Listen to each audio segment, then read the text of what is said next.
about now how much of a genius I am, or later? So literally every day at lunch, I go and I buy a salad, usually at Walmart, if not the other grocery stores. And so Rachel just had the genius idea.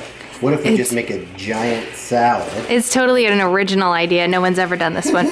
No one's ever done this before. And then I just take a Tupperware full of salad every day. So yeah, this has been really fun. And this thing... I know. What is it called? Just a lettuce? A crinkle cutter. Crinkle cutter. Well, I guess we'll see if it really works. I used to do this in college. Basically the same concept. I would cut up peppers too and make a big giant salad like this and then eat it throughout the week. But will the crinkle cutter work on cucumbers? Oh yeah. Why wouldn't? Heck yeah, it will. Oh my gosh. But it's going to be a lot greener for the environment.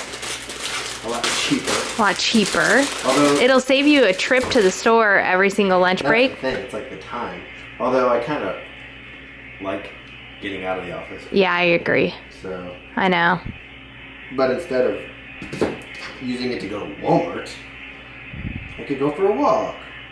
Totally. Now that it's cooling off again, finally. Right, exactly. You might, if you roll it front to back, like, oh, I guess it's doing it pretty good. Oh, so perfect. That is neat. Yeah, that crinkle cutter I got in college for this exact purpose, cutting lettuce, because... Wait, you've had this since college, or did you buy it? No, we've had it since college. Really? Yes. Because it's expensive. It's like a Pampered Chef thing. Yeah. So I had to like find a Pampered Chef person to buy it from, because I would cut my head of lettuce up with a knife and then it would wilt from the metal.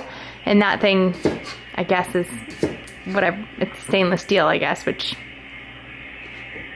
doesn't wilt lettuce. This is just, this is riveting. That's why people subscribe to our YouTube channel.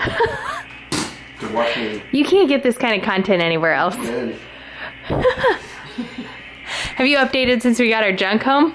No. Oh, okay. I haven't. I'm going through our junk again. I got rid of 2 bins worth of stuff. I'm just trying to be super realistic about what we're actually going to use. And it's hard. It's hard letting go of junk. I can understand why people hang on to things for so long, because it's genuinely hard to just let go. But I'm really anxious in our environment because of how much stuff I have to manage on a daily basis. And I think that's like, I'm at a tipping point. I can't turn off the fact that I want to create order in our home. I don't know how to say this, because every time I say something like this, I just get reamed in the comments. And I must be, I mean, maybe I'm just very hateable, but... And you do it a lot. Well, we talk about this a lot. I get reamed in the comments a lot. No. We always, like, go through all of our crap. Yeah. I know for a fact that one of my triggers for my anxiety is clutter. Visual clutter, just clutter in general. And so, in an effort to become just spending less time managing our stuff and spending less time anxious about like looking around and seeing clutter all the time, the best way to do this is to just keep getting rid of stuff. And it does take several times of going through it. It's like an onion. It takes several times. We've been talking about this for 2 years, and I feel like we're no closer than we were. I think we might be further away. It's getting worse rather than better. Right. I do feel like, this may just be the way I feel and not a reality, but I feel like it's me against every other person in our house. Well, why don't we adopt? I mean, everybody tells us all the time in the comments to do this. When we get a new toy, One thing in, one thing out. one thing out. I like it. Actually, maybe we should do one thing in, 2 things out. Mm-hmm. I think it was just tricky because we had things in different places. Like when we lived at the cabin, we had things at the building, in the cabin, in the bus. We moved here. Like we have stuff in multiple places, so we keep finding more stuff. Right. It's just the American way. It is.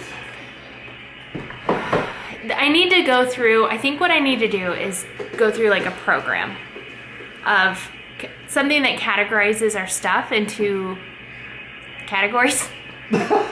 Because there's different kinds of clutter. I think that's what Marie Kondo talks about. It's like there's paper clutter and there's sentimental clutter, and just, I'm not even sure what they all are. I haven't really watched that show, Tidying Up or whatever it's called. But I need to, the Minimal Mom, I think, is another one that I've watched frequently on YouTube, and her tips are really practical. Like, in theory, it's great to, when you declutter a drawer, to pull everything out so you can see it. But she made the point that, like, then you have to finish the entire thing all in one sitting. And that's sometimes unrealistic when you have 5 kids and you get pulled away from what you're doing frequently. So, like, her mantra is take one thing and put it where it goes. And it's like, I feel like I just wake up and start doing that, do it all day long, and then go to bed. And then wake up and I start putting things where they go again. Well, it's amazing how much like crap that kids bring up here. I start to get ferocious. Is that the right word? Sure. I like constantly get their stuff back downstairs, and then the other day, Lyndle and Eloise, I had just got the upstairs cleaned up. Lyndle and Eloise come up the stairs with their suitcases full of toys, just completely chock full, and are like unloading them everywhere. And it's like, no, take that back downstairs. That's where your stuff goes. Yes. Yeah. Do you feel bad for them? No, I do not. They have the entire basement is. It's theirs. Full of toys. Yeah, I don't stress. I don't stress about the downstairs. Yeah. No. Okay. It doesn't work on chicken. Dang. Brad here again, without a shirt on. So I just spent the 2 hours. How long was I on the phone? I mean, a long time. I made a new best friend. It's the gentleman who is purchasing our RV. That always sounds funny. Our RV. Yeah, our RV. But I think that, like, that's another thing that we love about RVing. Not only is it getting the kids out of the house, no screens, we're in nature, we're hiking rather than watching a TV show.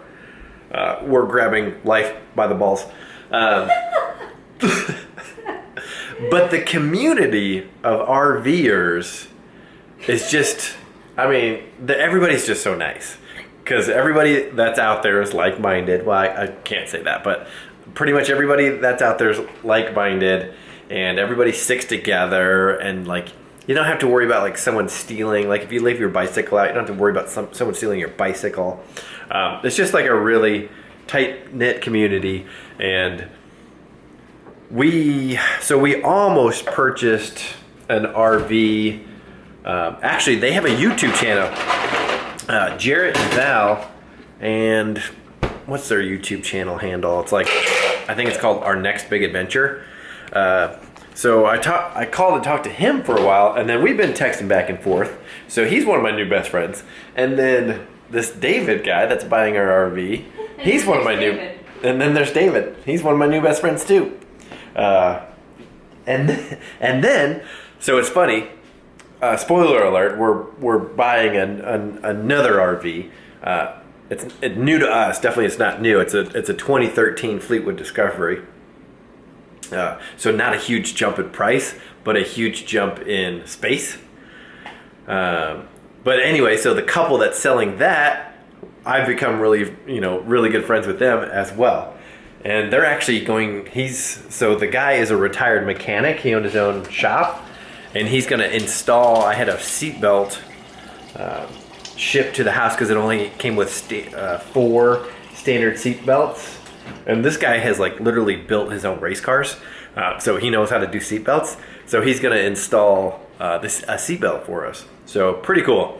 So yeah, that's like one of the great things about RVing is the community. So pretty cool.